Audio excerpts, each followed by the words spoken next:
Ciao everybody, my name's Benito Mussolini. And I'm Shanahan Europa. And This is Crash Course IB History. And today we'll be talking about the dictator Benito Mussolini, or as he is known in Italiano, Il Duce.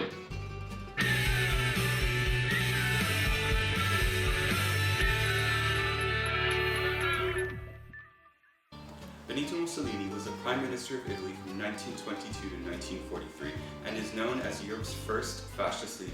He is also the second most untrustworthy man in Italian history, right behind Paolo Belisari from the Lizzie McGuire movie. Absolutely hate him. But before we discuss the history and effects of his regime, it's important to note what conditions allowed him to rise to power. Italy, like Germany after World War I, was a complete mess. In a dark time in Italian history from 1919 to 1920, known as the Biennio Rosso or Red Years, a serious economic crisis was plaguing the country. Hundreds of firms had gone bankrupt, currency had fallen to a sixth of the value it held before the Great War, unemployment rose to 2 million, rail, postage, and telegraph services were rapidly disintegrating, and violent riots, looting, and strikes were commonplace, especially in the cities of Turin and Milan. As you can imagine, this led to an intense level of political instability. Many people were beginning to see the Kingdom of Italy as an oppressive state and demanded change and hope for a better life. All these factors came together and created an atmosphere favorable for Benito Mussolini's rise to authoritarianism. Upon seeing his chance to take power, Mussolini founded the Fasci Italiani di Combattimento, which in English translates to the Italian Fighting Leagues, and he did this in March of 1919 in the city of Milan. The Fasci Italiani held strong values of anti-clericalism, traditional social values, and economic modernization. Mussolini entered the Parliament of Italy in 1921. In an emotional speech delivered in Milan, he insisted that what the kingdom needed most was, quote, a man who is ruthless and energetic enough to make a clean sweep.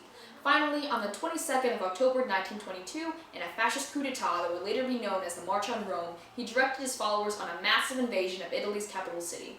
As tens of thousands converged on Rome, government leaders became so intimidated that they immediately resigned. This would ultimately mark the downfall of the former Italian parliament and the beginning of the rule of Benito Mussolini and the fascist party over the Kingdom of Italy.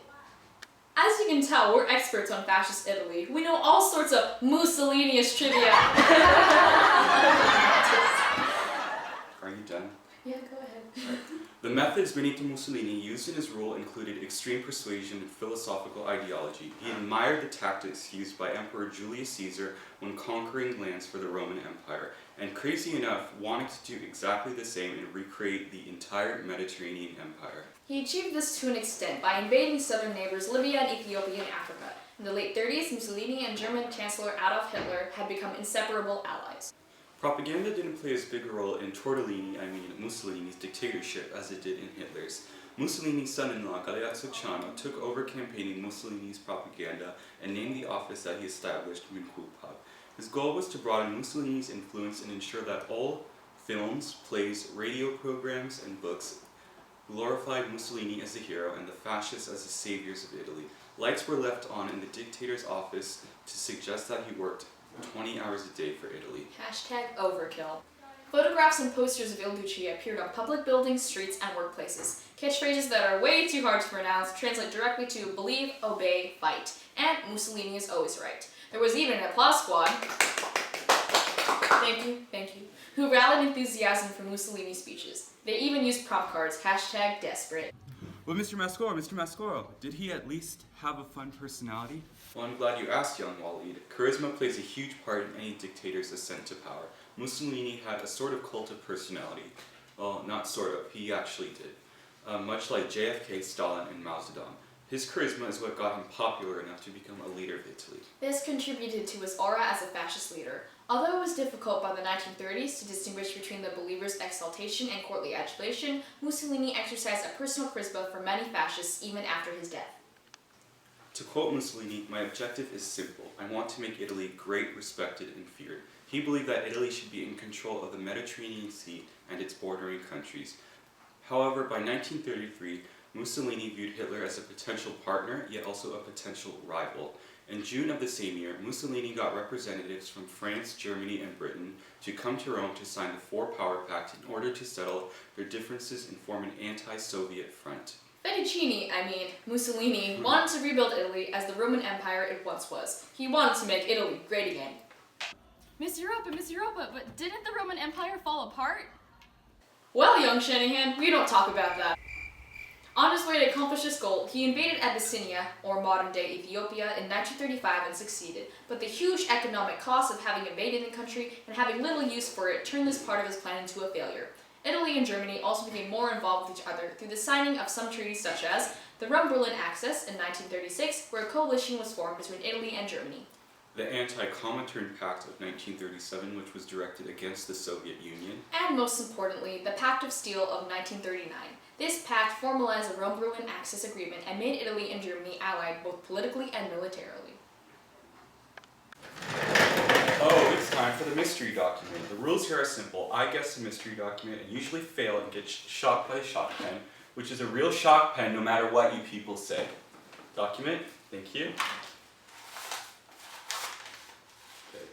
Today's mystery document reads, "We are among the few who have taken fascism seriously, even when fascism seemed nothing more than a blood-stained farce, when fascism was discussed in the common terms of war psychosis, when all parties sought to soothe the working population, preventing fascism as a superficial phenomenon very short of duration." Come on, fascism lasted a long time. It wasn't just a short phenomenon. I'm gonna guess this was in, I don't know, maybe a newspaper in Milan. Oh, what was it? Alright, so what's the document? So it says, "Contro la legge sullo associazioni segrete," from Gramsci Antonio's speech to the Italian parliament. Come on, how is I supposed to get that? One of the strongest groups against Mussolini and fascism is the Communist Party of Italy, established in 1921. In 1924, with many leading Communist Party members already arrested, Antonio Gramsci became its leader, also the author of the mystery document. During his times as the party's leader, Gramsci set up the Communist Party newspaper entitled L'Unità, or in English, Unity, calling for a united front to defeat fascism. Unfortunately, he was arrested and imprisoned in 1926. He died in prison 11 years later. There were also anti-fascist groups that went to self-imposed exile so they could organize opposition from abroad. These groups were called the Furbicipi, or escaper escapees. They primarily smuggled anti-fascist literature, #spicy reading, into Italy to promote their ideals. One of the most notorious of these Furbicipi was the Rosselli brothers' Justice and Liberty. Then everything changed when the Fire Nation attacked. After Germany invaded Poland and World War II began, Hitler had conquered most of Europe by 1940. Because of the Pact of Steel, Mussolini had to follow Hitler and work on taking over Greece. However, it ended in a failure, and Hitler had to jump in and save Italy. Let's go to the thought bubble. Italy's entry into the Second World War in 1940 initiated the first signs of real renewed internal opposition, characterized by the outbreak of strikes. In their alliance with Nazi Germany, the latter was taking more from Italy than it was offering in military aid. For example, 50% of 350,000 workers were sent to Germany were skilled workers that could have been used to help Italy. 2. The food Mussolini ordered to send to Germany caused serious shortages in Italy, and the introduced rationing system was so terrible that it led to the rise of the black market. And 3. Allied bombing of Italy caused destruction of infrastructure, which led to increased work hours, which led to greater factory discipline, and ultimately large waves of strikes. Thanks, Thought Bubble. As the German armies began moving on to Italian soil, more dislike grew towards Mussolini. In 1943, Mussolini was defeated by the Allied powers in his attempt to take North Africa, and soon the Allies were able to invade a weak Italy. Italians began blaming Mussolini for the army's defeats and the dire situation on the home front. Responding to the Italians' dissatisfaction, King Victor Emmanuel had him arrested and imprisoned, but Mussolini was able to escape with the help of the Germans. He was essentially Germany's puppet. During his rule over Italy, Mussolini instituted 4 economic battles designed to improve the Italian economy, which were the battles of land, grain, lira, and birds. The Battle of Land saw the creation of 5,000 farms to increase the land available for cereal production. Nevertheless, the products of these farms were heavily subsidized by the government, which plunged Italy into debt.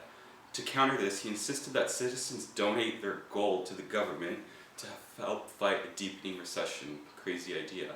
The Banca d'Italia, or Bank of Italy, was planning to reappreciate the lira, Italy's currency prior to the current euro, but due to the recession, they were unable to do so. The Battle of the Births encouraged women to increase the number of children they had.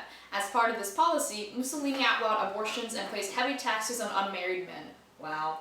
Many historians agree that under Mussolini, the Italian economy underperformed significantly. Mussolini had complete control over the press, radio, films, and even education. All journalists and teachers had to be registered with the fascist party. During his rule, Mussolini adopted policies which attacked ethnic minorities of Europe. Slavics were portrayed as, quote, inferior and barbaric, anti-Semitism was rampant, and over 25,000 people were deported from the kingdom. As horrible as Mussolini was, his reign finally came to an end when German defenses in Italy collapsed and the Allies advanced rapidly northward. The Italian communists decided that this was the time they would execute Mussolini. Rejecting the advice of various advisors, Mussolini refused to consider flying out of the country and he made for the province of Lombardy, intending perhaps to make a final stand in the mountains, but only a handful of men could be found to follow him. He tried to cross the frontier disguised as a German soldier in a convoy of trucks heading towards Austria, but he was recognized and together with his mistress, Claretta Petacci, who had insisted on remaining with him to the end, were both shot and killed on April 28, 1945. Their bodies were hung head downward in the Piazza Loreto in Milan. Huge jubilant crowds celebrated the fall of the dictator and the end of the Second World War. Fascism had finally come to an end in Italy, and in the words of Paris Hilton, That's hot. Thanks for watching, and see you never, 'cause we're graduating! Hey! Crash Course IB History is sold inside of my house and is made possible by my parents' generosity and tolerance for my shenanigans, as well as the hard work of the entire group off-screen, Cheyenne, Molly, and Kay. It's directed by Shanahan, myself, and written by all of us. Thank you to Mr. Holloway for assigning this project, and because we think we did a stellar job, maybe you could excuse us from doing the historical investigation. Donation box for this production is located at the front of the room because filming this project was expensive and time-consuming, and we need money for college. Thank you all for watching. Bye!